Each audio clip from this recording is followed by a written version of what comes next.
بسم اللہ الرحمن الرحیم۔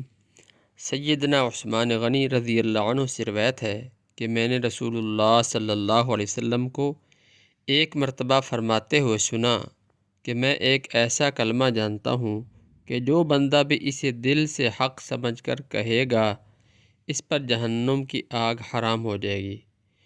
عمر رضی اللہ عنہ نے ان سے کہا کہ میں آپ کو بتاؤں وہ کلمہ کون سا ہے؟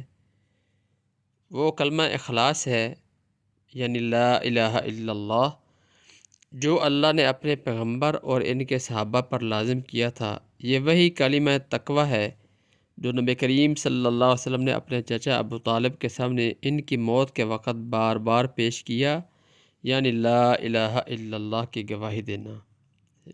یہ حدیث مسند احمد میں ذکر ہے اور اس کا نمبر 447 ہے۔ ایک روایت کے الفاظ یہ ہیں: فَإِنَّ اللَّهَ قَدْ حَرَّمَ عَلَى النَّارِ مَنْ قَالَ لَا إِلَهَ إِلَّا اللَّهُ يَبْتَغِي بِذَلِكَ وَجْهَ اللَّهِ، یعنی بے شک اللہ تعالیٰ نے ایسے شخص کو آگ پر حرام کر دیا ہے جو اللہ کی رضا کے لیے لا الہ الا اللہ کہتا ہے۔ یہ روایت صحیح بخاری میں ذکر ہے، اس کا نمبر 425 ہے۔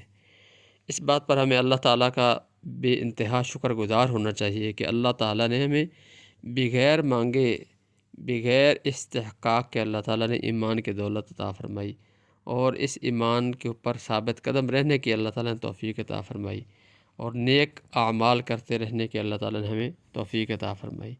تو چنانچہ اللہ کے نبی صلی اللہ علیہ وسلم کی اس حدیث کی فضیلت کے باعث ہر وہ کلمہ گو اس فضیلت کا